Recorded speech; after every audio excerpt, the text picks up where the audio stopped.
Did you know that your life is like a mirror?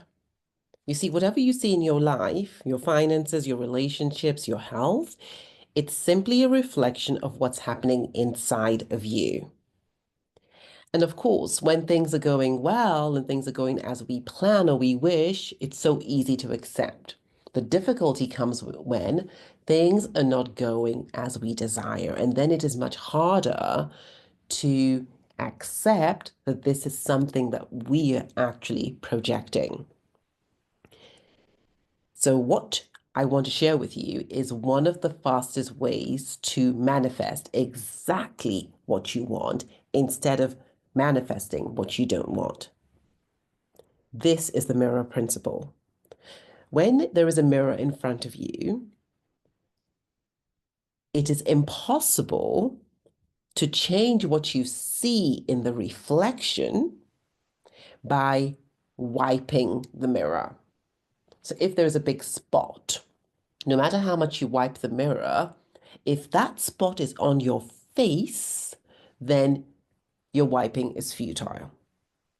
So if you want to see something different in the reflection, your life, you must change the image, your mind.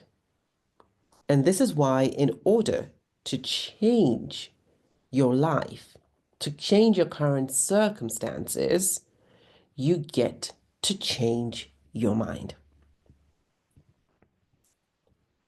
So, with anything in life that you're unhappy with, be it your relationships, your finances, your health, it's easy again to go outside of yourself and try and fix it.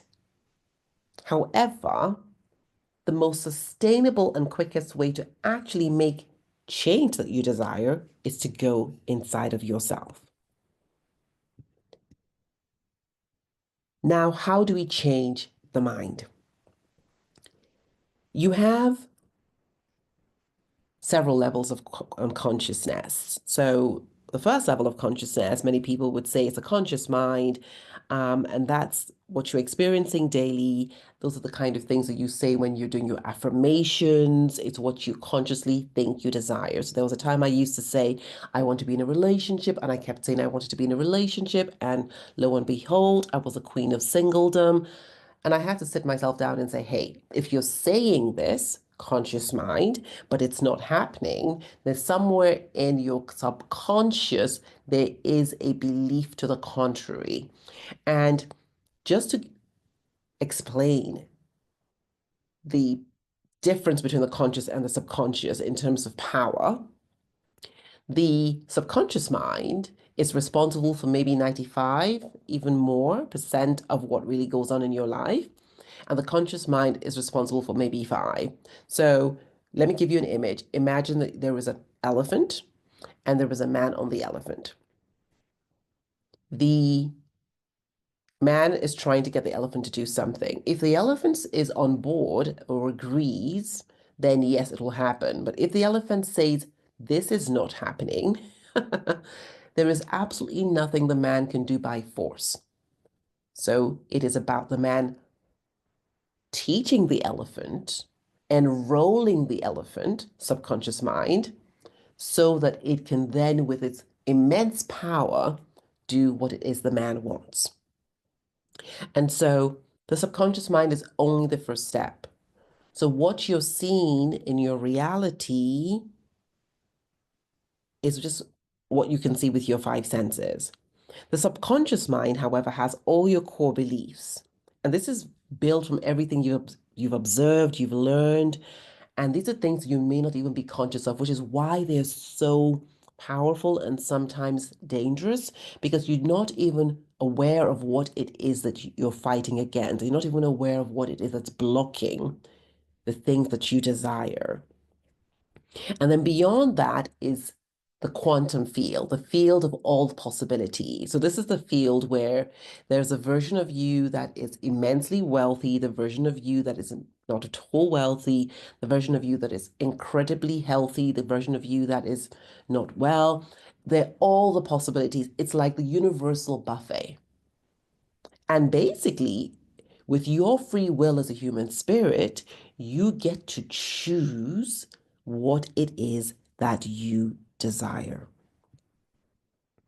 So these core beliefs, this subconscious mind is acting like a magnet, even without you being aware of it. And it pulls from all the possibilities. And then you then see the result of what you're subconsciously thinking or believing in your life. And this is why it's so important to be very clear about what your deep core beliefs are, because they're literally shaping your life.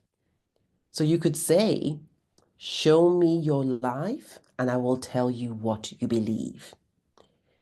The beauty of that is that those beliefs that have shaped your life up until now, you can also change your beliefs. So this is not a fatality. This is why the work of transformation and the work of awareness is so incredible.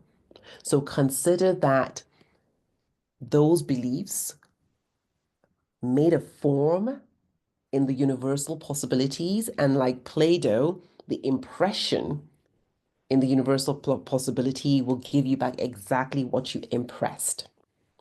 And if you create a different mold, a different belief, and you impress that different mold, the universe will deliver the different mold. So it is very, very important that if you realize that in your life you say you want a relationship, or you want ease with money, or you want vibrant health, and you do not have that right now, then it must mean that at some level you feel unworthy of love, for example, of a certain type of relationship. You don't, maybe you believe that money is the source of all evil, or you believe that good people are not rich. And if you want to be a good person, then although you say you want ease with money, you're not going to be wealthy because you absolutely want to be a good person. This is where these conflicting desires sometimes come up, but the subconscious, that core belief will always win. And once you realize that your current reality, and that's all it is, your current reality is a reflection of those core beliefs, you can simply go through your life and write down what's the level of my bank account? Does it keep going up like a yo-yo? What are my relationships like? What's my health like? And you can then write down in for yourself, up until this moment, what do I feel worthy of? Now, how do you change this reality? Because there's no point crying over it. And remember this very important thing. If you keep looking at your current reality and you keep feeling based on your current reality, you'll keep reproducing and repeating that same reality. So what you want to do is you want to look at your current reality, be aware of it, and use it as feedback. If it is a reality that you love and you celebrate, keep on going. If it's a reality that in some ways you are tolerating, then you want to consciously decide, what is it that I truly desire out of this beautiful, generous buffet of the universe? What do I desire? What do I want? Okay, now once I know what it is I want, what kind of beliefs, what kind of feelings would I have when I already have that? So, for example, if you want to be wealthy, you can say, money flows to me easily and effortlessly. I enjoy giving value for the money that comes to me abundantly, right? It could also be belief that say something like, I am worthy of both wealth and love. Because sometimes people feel that they can only have wealth or they can have love and they can't have both. And this is a deep subconscious belief. They're not even conscious of it. And I'm not saying those beliefs actually make sense, right? And then once you know exactly how you're going to feel with the money flowing to you easily, effortlessly, and abundantly, How does it feel when you have both wealth and love? What kind of beliefs do you have? Then you want to start using those emotions as fuel.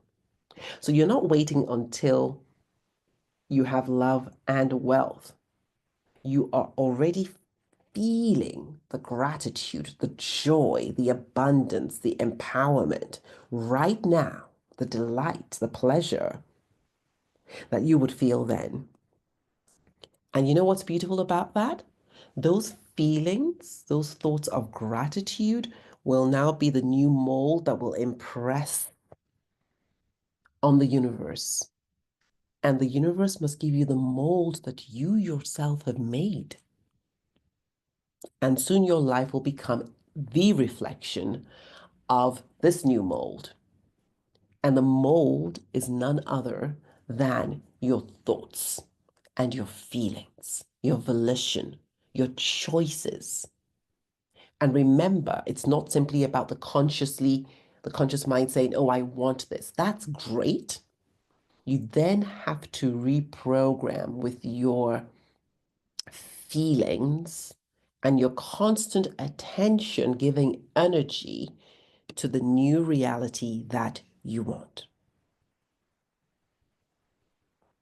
So the main challenge that you have, like I just said, is stop using your current reality as the source of how you're going to feel and what you're going to think. Use it as feedback. If you love it, keep going. If you don't, you've got to shift your thinking. You've got to shift your feelings. You've got to shift those core beliefs. And the other main challenge is that this is something that gets to be practiced. Rome wasn't built in a day. And so sometimes you may fall back into old thinking patterns, old feeling patterns. Once you catch yourself, simply ask, what do I desire? How do I want to feel? What will that person think and believe? And then keep practicing. And the more you practice, the more you reprogram, the more that becomes your core belief, that becomes the mold with which that you impress on the universe, and then that will become your reality. So one day you would look in the mirror and you would look at your life and you'll be like, wow, I have become the woman, I have become the person who has all those things I want. The reflection in the mirror will be all the things that used to be dreams. And that is how amazing life is. Everything that's outside of you is a reflection of what you believe is possible for you. Which is why in the same world, you have people who are immensely healthy, others who are not. Some people who are immensely wealthy, others who are not. Some people who are immensely good at relationships, others who are not. The possibilities in the quantum field are there for everyone. Everyone can have everything. The question is, what core beliefs do you have? Those subconscious core beliefs.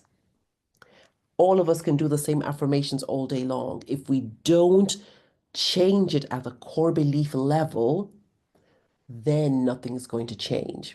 Which is why, in order to change your reflection, in order to change your life, you have got to change your mind.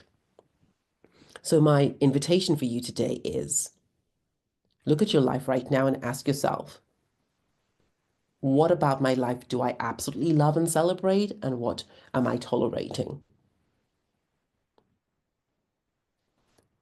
And then ask yourself, what are those core beliefs that are holding me back?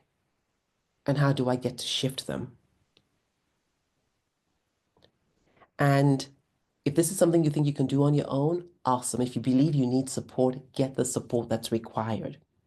Because when you are standing, living that life, that next level life that you desire, when you have gotten to the state that you know you are worthy and deserving of it, when you have moved through the blocks that are between you and your birthright.